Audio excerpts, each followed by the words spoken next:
5 fakta Teh Nini, cucu Kiai hingga 3 kali dicerai A'agim. Nini Mutmainah alias Teh Nini belum lama ini menjadi sorotan publik karena dicerai untuk yang ketiga kalinya oleh Ustadz Kondang, Kiai Haji Abdullah Gimnastiar atau yang dikenal sebagai A'agim. Terlepas dari itu, Teh Nini selama ini dikenal sebagai ustazah, pendakwah, dan juga pengelola pesantren. Sosok muslimah yang taat telah melekat pada Teh Nini sejak kecil, lantaran ia sendiri dibesarkan di lingkungan pesantren. Ada beberapa fakta lainnya tentang Teh Nini yang tak banyak publik tahu. Apa saja? Simak fakta-fakta tentang Teh Nini yang dihimpun dari berbagai sumber. 1. Cucu Kiai yang tumbuh di pesantren. Nini Mutmainah Muhsin adalah cucu Kiai Haji Muhammad Tasdikin.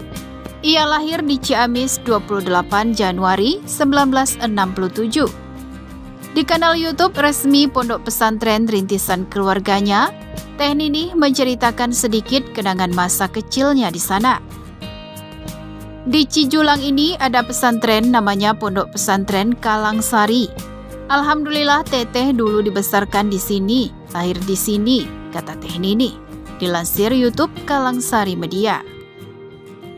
Alhamdulillah bersyukur kepada Allah karena mendapat bimbingan dari kakek, dari ayah, dari orang tua, Masya Allah, dari ustadz ustazah yang mengajarkan Teteh, dan alhamdulillah ilmunya sangat bermanfaat sampai sekarang, ujarnya.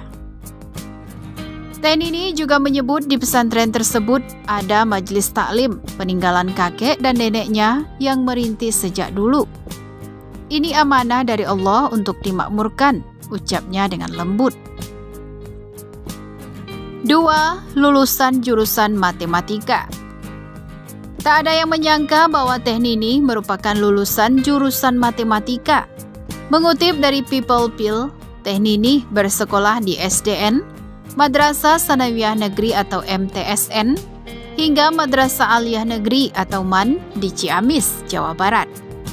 Ia berhasil menyelesaikan pendidikan sarjana di jurusan matematika di Institut Keguruan dan Ilmu Pendidikan atau IKIP Bandung, yang saat ini dikenal sebagai Universitas Pendidikan Indonesia. 3. Ibu dari 7 anak. Mengutip biografi A'agim yang dipublikasikan di laman UIN Wali Songo, Teh Nini menikah dengan A'agim pada 12 Rabiul Awal tahun 1987. Pernikahannya dilaksanakan di pesantren Kalangsari, Cijulang, dihadiri banyak ulama karena berada di lingkungan pesantren. Dari pernikahannya, A'agim dikaruniai 7 orang anak.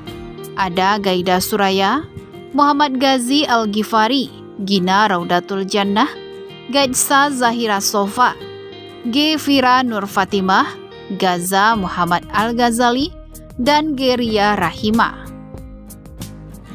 4. Dikenal sebagai pendakwah di siaran radio MQFM. A'agim adalah pendiri dari radio 100,2,7 MQFM. Teh Nini dikenal masyarakat lewat siaran radio tersebut karena ia sebagai satu-satunya ustazah yang tetap mengisi tausiah kajian muslimah. Teh Nini siaran pada hari Rabu dengan acara Dunia Muslimah di MQFM. Pada acaranya itu, ia menyampaikan dakwah seputar muslimah. 5. 3 kali cerai dengan A'agim. Pada Desember 2010, 4 tahun setelah dipoligami, Teh Nini menggugat cerai A'agim. Kala itu ia melaporkan ini pada pengadilan agama dan seketika berita perceraiannya menyebar luas. Permintaan cerai kemudian dikabulkan secara resmi pada bulan Juni 2011. Keduanya pun resmi bercerai setelah 22 tahun berumah tangga. Tak sampai setahun di Maret 2012, A'agim dan Teh Nini rujuk kembali.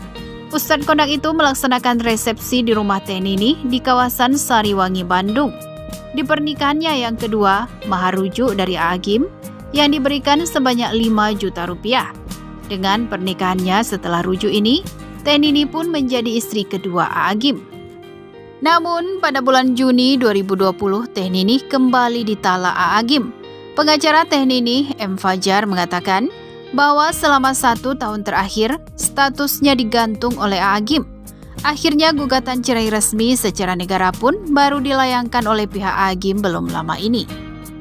Konflik rumah tangga A'agim dan Teh Ninih semakin panas. Pemilik nama Abdullah Gimnastiar kembali mengajukan gugatan cerai kepada Teh Ninih.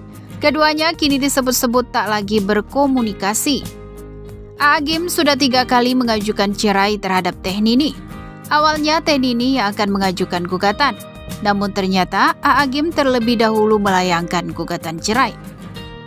Tak lama setelah itu, putra mereka yang bernama Gaza mengunggah pengakuan mengejutkan di laman Facebook. Ia membeberkan soal sikap sang ayah kepada ibundanya. Gaza menyebut A'agim kerap melontarkan kata-kata kasar selama menikah dengan Teh Ninih. Ia juga membeberkan sikap sang kakak, Gaida Suraya, yang diduga tega membentak sang bunda, hingga menyebut kata-kata munafik. Curhatan Gaza yang viral membuatnya jadi sorotan. Ia telah menghapus dan meminta maaf atas perbuatannya. Namun, proses perceraian A'agim dan Teh Ninih kini kian berliku.